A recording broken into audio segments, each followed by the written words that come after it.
and welcome to the video called Determining the Right Corporate Structure.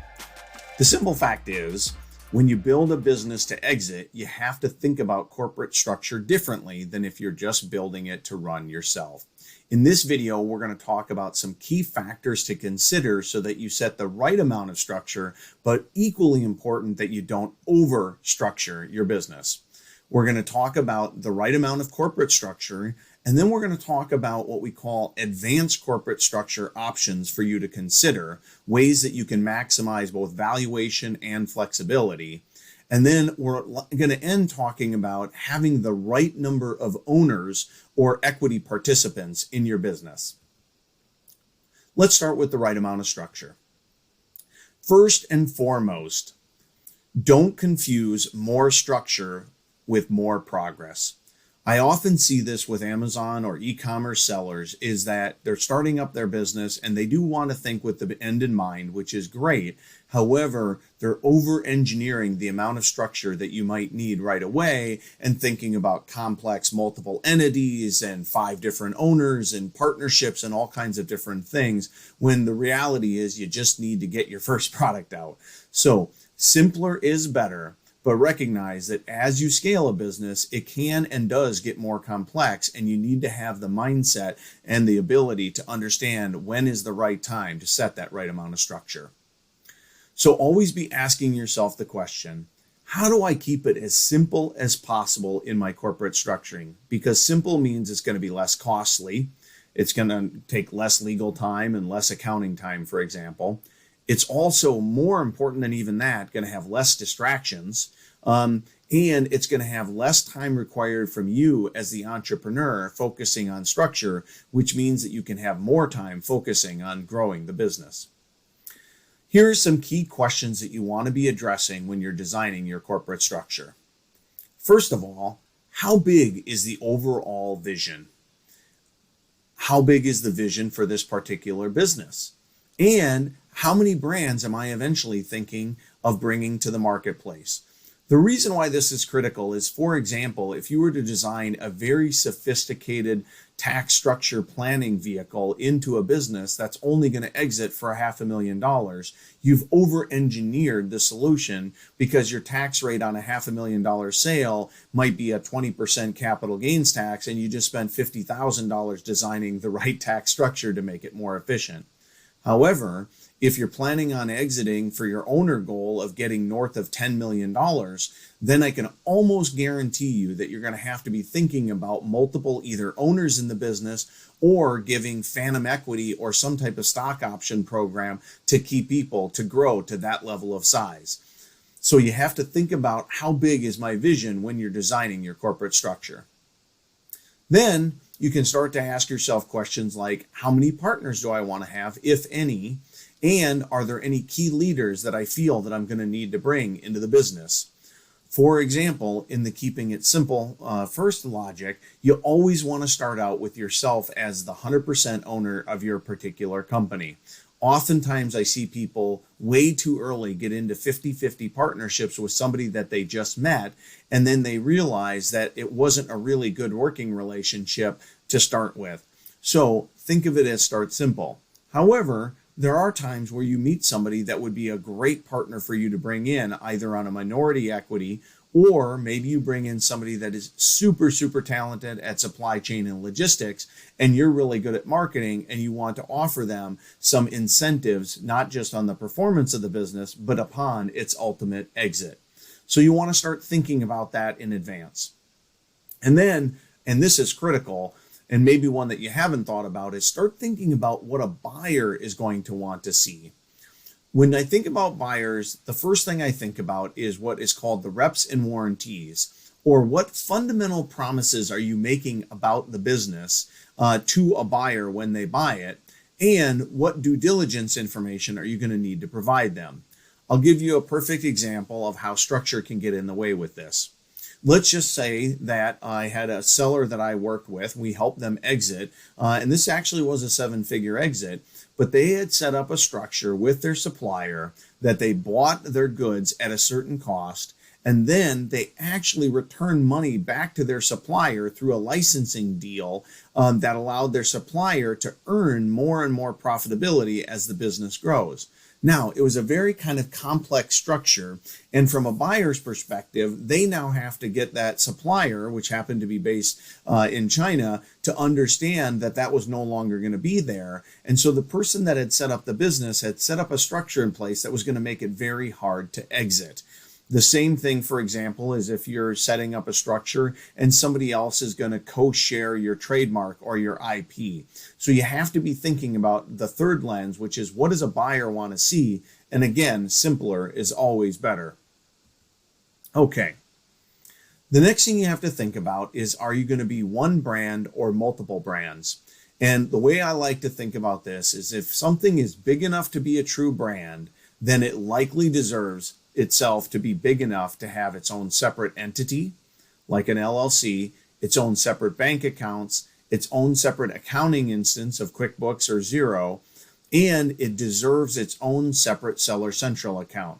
Now, if you have one brand, but you might be selling in multiple marketplaces, such as the US and Europe, it's okay to have one entity that can have multiple Seller Central accounts. So again, you don't want to make it too complicated, but if I've got a pets brand and I've got a brand that's in automotive, I need to think of them as two separate businesses because they essentially are. Then you need to think about, for each one of those brands, making sure that you have all of your intellectual property. And just a couple things listed here are things like brand registry and trademarks, but there might be a lot of other things, patents and contracts and other types of things like that. And finally, there is always an exception in mergers and acquisitions, a lot like life. And that is, if you have two brands that are in essentially the same niche, but they're different variations on a theme, and you know a buyer is going to eventually want both, you could consider having them both in the same entity. I might not recommend it, but there's always an exception to a rule. And let's just say, for example, that you were in pets and you decided to have one brand for pet accessories and you had another brand for pet food because you wanted to have one of them called, organic such and such, but you know that they're all based on the same business, the same customers, all of those types of things, and you know a buyer is going to want both of them. You may elect to keep those in one entity with multiple brands. But the general rule of thumb is that if you have multiple brands, thinking of them as separate businesses is the right way to go. This is especially critical if you're going to have any type of different exit timing or if the businesses don't fit together. Then you absolutely have to keep them separate. Okay, so now that I understand a way to think about my entity structures following my brands, let's talk about some ways to have more advanced corporate structures for you to consider, while also, remember, keeping it simple is the general rule. You can consider things like having what's called an independent service company outside of your brands.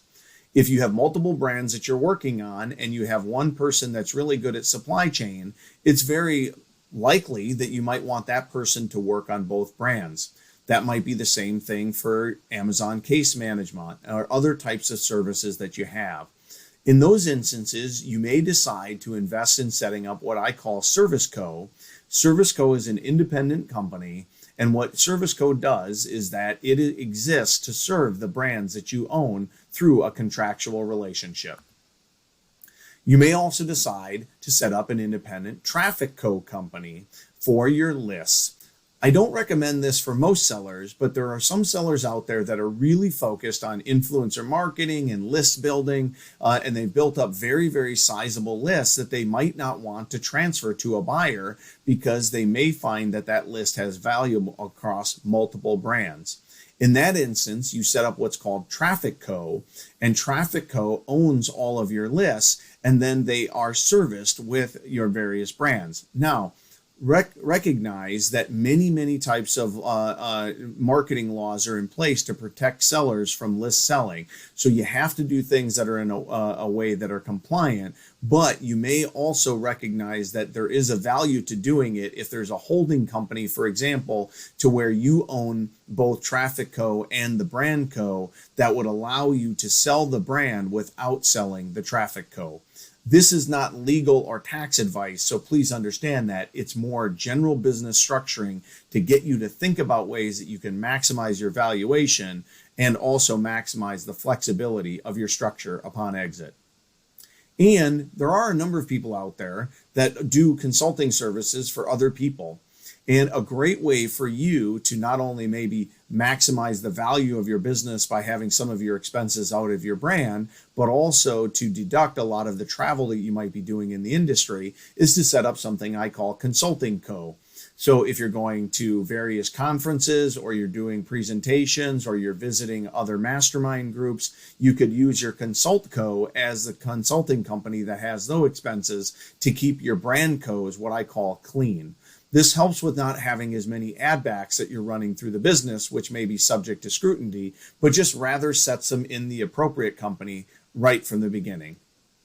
So you might go, okay, Scott, that might be pretty complicated for me. Why would I go about doing it? And the answer is this. If you're up here and then you own multiple brands and they each have a Seller Central account, and let's say Seller Central account 1A and 1B is because brand 1 is in multiple marketplaces, but brand 2 is just in North America. You set this up and you recognize that if you set up a service co, a traffic co, or a consulting co, the key point is that you now have separate companies and you could sell those assets if you wanted to, but you could keep them back if you don't. Okay. The other thing to remember is it's always easy to bundle things together for a buyer, but it's much harder if all of the expenses are running through one entity. And now you may want to keep the service co and keep the people there, but you don't have the ability to do that because it's inside of one entity. And recognize this is more work to maintain, so I don't recommend it if you're thinking of a more simple, straightforward exit. But as you build up, and this is meant to be an advanced video on this particular topic, there are people out there that have 7 and 8 or even low 9-figure businesses, and I can almost guarantee that you then have multiple brands, and considerations like this need to come into play.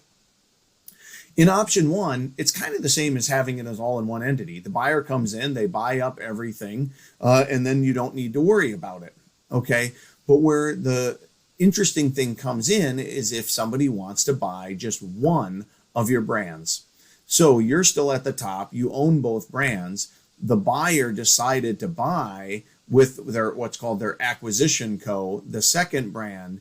You sold them the brand and you sold them the Seller Central account. And again, subject to appropriate laws, you would have the ability, for example, to set up a contracting relationship where they could rent your people, so to speak, for a few months while they're transitioning, but you get to keep that supply chain expert long-term to work on your other brand. So here's the key point. Advanced structures can give you flexibility, and they can help increase the profitability of your brand's business, which means increasing the value of it, and avoid a discussion or negotiation around ad backs by setting up either service companies, traffic companies, and or consulting companies right from the beginning. But if you do it right at the end and you don't think of things from the end in mind, it's very likely that it's much more expensive to do it then, and it'll be subject to more buyer scrutiny. The last thing I'll mention on this topic is that you can also have one separate company that is your combination of your service co, your traffic co, and your consulting co. I just separate them out here so that you can see them visually, but you can elect to do that and just have brand co and then what I would refer to as operating co, which handles all of your operations. Okay, so the second thing then is now that I understand the different types of structure options, how many owners should I consider having in my business? Okay, a single owner is almost always the best, at least initially when you're starting out. So always keep that as option 1. However, many times you find somebody that adds a skill set, and there's a whole series of videos that we've developed dedicated to this topic, so I don't want to cover it here. But if you believe that somebody can double the value of your company and you give up 15 or 10% equity, you are still doing something that is called accretion, which means that you're giving up a portion, but the value you're getting is still more than the cost that it's costing you. So after single owner, consider bringing on other people as what I refer to as phantom equity, which means that they don't have direct equity in your company, but rather they have a contractual right that mirrors equity. Some types of phantom equity is called stock options, if you've heard that that expression, or you may have heard it called a profits interest or other types of name. But the key point is you're still in control of your company, and you make all of the decisions for your company, but you can build reward systems for other people. If you are going to go to multiple direct equity owners, then I generally recommend that you still keep majority and you're the greater than 50%, and you sell what's referred to as a minority equity for somebody that's putting in hard dollar money. If they're putting in what's called sweat equity, I really recommend that you keep it to phantom equity if at all possible. But if somebody says, hey, I want to come in, I'd like to be the head of operations for your company, I've done it before, and I'm willing to put my money where my mouth is, and I'm willing to invest $100,000 into the business, then you have to recognize that you're going to need to deal with direct equity and set up a capitalization table or a cap table that allows for multiple owners. Avoid, if all possible, a 50-50 partnership, because there's one thing that is always kind of investment banking or exiting 101 is that there really is no merger of equals, and sharing power is very, very difficult to do. It's much better for you to set up what's called a 51-49 and be clear with your partner that as the founder of your business, you're willing to give up half of the economics, but you ultimately need the pen on the major decisions. Okay, most people start thinking about corporate structure. Initially, they get the LLC set up and then they forget about it until they exit. And what I would like to encourage you is to think from your goals backward and start thinking about the structure, not when you sell your business, but the time to think about your structure is when you start your business. Okay. Hopefully this video has given you some help in understanding the right ways to think about corporate structure. You can now set about actually documenting your corporate structure in what's called a corporate structure chart and a capitalization table. Thank you.